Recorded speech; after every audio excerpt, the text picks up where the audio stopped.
कुछ विशेष सूत्र सुनाते हैं, ठीक है ना। जी स्वामी जी। प्राय संसार में 3 प्रकार के पुरुष पाए जाते हैं। कितने प्रकार के? 3 प्रकार के। एक तो उत्तम पुरुष होता है, एक मध्यम पुरुष होता है, एक कनिष्ठ पुरुष होता है। जी उत्तम पुरुष जो होता है ना, जी स्वामी जी। उनके साथ में पूरा संसार मिलकर के दुर्व्यवहार करे, फिर भी उसकी निष्ठा तत्व में होती है, अपने स्वरूप में वो स्थित होने के कारण उनकी दृष्टि में समस्त विश्व बंध्या पुत्र के समान होता है। ये रज्जु सर्प होता है, ये सपने के समान होता है। इसलिए वह समझता है कि वास्तव में कुछ हुआ ही नहीं।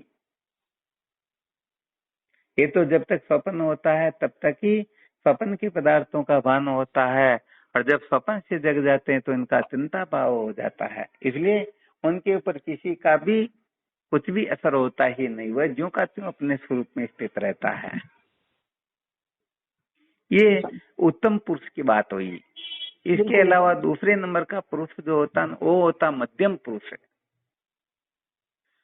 मध्यम पुरुष जो होता वो बेटे भगवान का अनन्य भक्त होता है। क्या होता है? भगवान का अनन्य भक्त। भगवान का अनन्य भक्त होता है। तो उसके साथ में संसार वाले चाहे कितना भी क्यों न करे, इसके लिए भले भागवत के 11 स्कंद के 23वें अध्याय को पढ़ के देखना चाहिए, जिसमें तितिक्षु ब्राह्मण का इतिहास आता। उसके ऊपर कितने लोग पेशाब कर देते हैं, थूक देते हैं, उनके साथ क्या क्या करते हो पढ़ेंगे तभी पता चलेगा। वैसे तुमने तो शायद पढ़ा हुआ है ही है।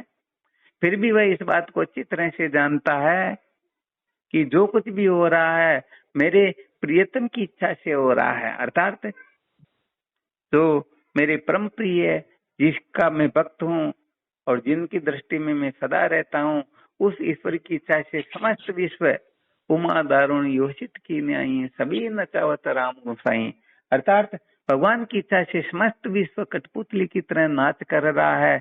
इसमें कौन किसका शत्रु होता है, कौन किसका मित्र होता है, कौन किसका अपमान करेगा, कौन किसका तिरस्कार आदि करेगा। आ रहा समझ में? जी समझ। ऐसा समझ करके वह भी निश्चिंत रहता है, उसके ऊपर किसी भी प्रकार का प्रभाव होता ही नहीं। आ गया समझ में? जी। फिर तीसरे नंबर का जो पुरुष होता है उसको कहते हैं कनिष्ठ पुरुष। इस कनिष्ठ पुरुष में 4 श्रेणियां होती हैं। कितनी श्रेणियां? 4 श्रेणी होती हैं। तो एक श्रेणी वाला पुरुष जो होता है ना, वह इस बात में विश्वास रखता है कि इसने मेरे साथ में गलत किया तो परमात्मा कटकट के वासी है, अंतर्यामी है, वो सबको देखने वाले हैं। वो कहने का मतलब उनके साथ सबके पुण्य पाप कर्मों का लेखा जोखा रखते हैं। वो दीनानाथ है, वो पतित पावन है, धम उदाहरण है, वो न्याय प्रिय है, वो मेरे साथ न्याय करेंगे। इसने मेरे साथ में धोखा किया तो भगवान इसके साथ में भी ऐसा वैसा करेगा, परंतु वो कुछ नहीं करेगा जी। वो भगवान के ऊपर छोड़ देता कि भगवान इसके ऊपर, भगवान इसको देख लेंगे। जी। एक पुरुष तो ऐसा होता। दूसरे नंबर का जो होता है ना, वह कहने का मतलब भगवान को नहीं मानता है, वह राजकीय कानून को मानता है। तो वह कानून की शरण लेता है और कानून की शरण लेकर के उसे अपने भारतीय दंड संहिता की जो धाराएं होती हैं उसके अनुरूप उसे सजा दिलवा देता है। समझ में आ गया? जी समझ। तीसरे नंबर का पुरुष जो होता है ना, वो न तो भगवान से प्रार्थना करता, न कोर्ट कचहरी का दरवाजा खटखटाता, बल्कि अपने पंचों को, अपने समाज के लोगों को, अपने मिलने वालों को एकत्रित करके और उसे जो भी दंड विधान जुर्माना या जो भी सजा दिलवानी हो वो दिलवा देता है। अच्छा। और चौथे नंबर का जो पुरुष होता है ना बेटे, जी समझ। हाँ, वो अभी तो तुम्हारी बात अलग संगी हो, पहले के समय की बता रहा हूँ। वो जैसा तुम करते हो वैसा ही कर देते, हाथों हाथ निमटा देते। समझ में आ गया ना? कोई किसी ने थोड़ा बहुत भी इधर उधर किया तो तुरंत उसका भले तो भी पीछे नहीं रहेंगे। जो कुछ भी करना है वो तुरंत करके बता देंगे। ये सबसे निम्न श्रेणी का होता है, जिसको पामर पुरुष भी कह सकते हैं। बिल्कुल। तो ये जो आपको सुनाया ना जी। हाँ, इसके ऊपर बहुत मंथन करना चाहिए कि हम इनमें से किस जगह पर बैठे हुए हैं।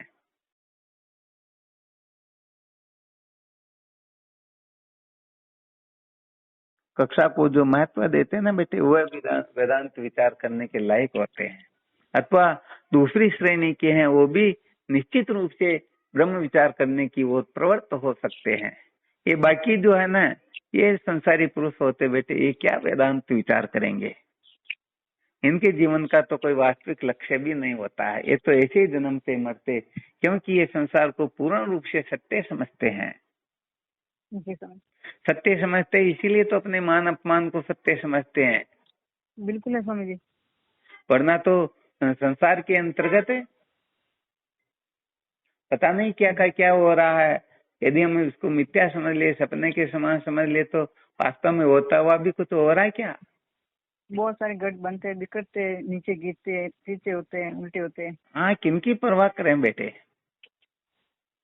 एक दिन कितना विलक्षण दृष्टांत सुनाया था। कौन सा वाला स्वामी जी।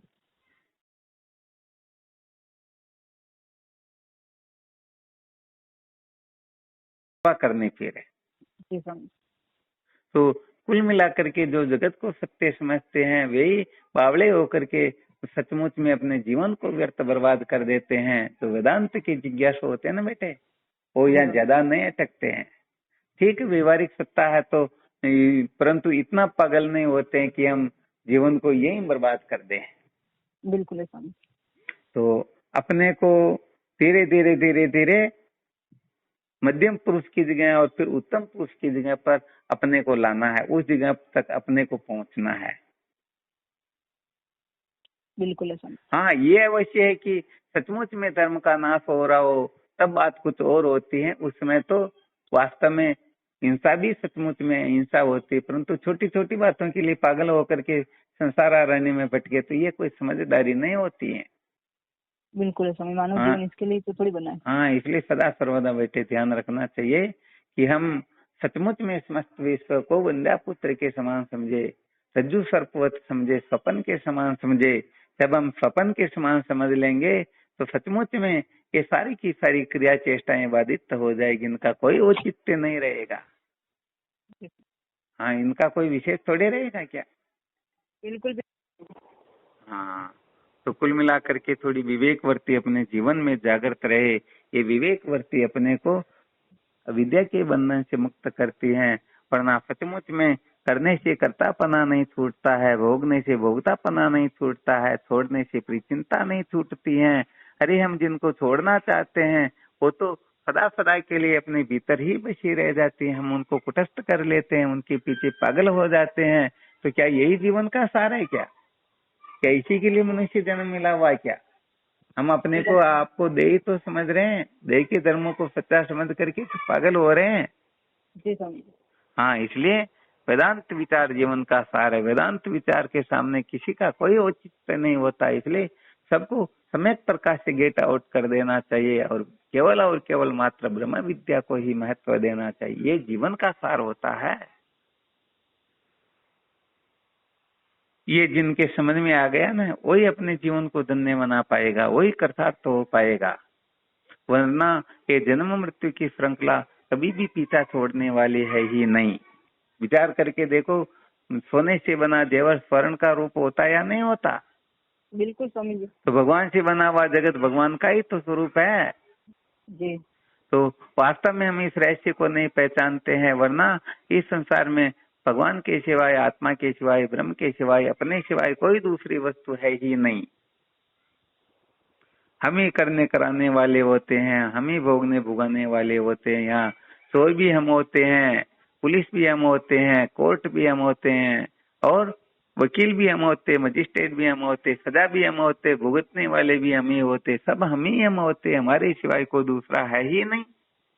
इसलिए जब तक आत्म तत्व का बोध नहीं होता तब तक ये जीव विद्या के बंधन से मुक्त नहीं हो पाता। ऐसे ही संसार अरण्य में भटकता ही रहता है। इसलिए वेदांत का विचार जीवन का सार, इसको खूब अच्छी तरह से मंथन करना चाहिए।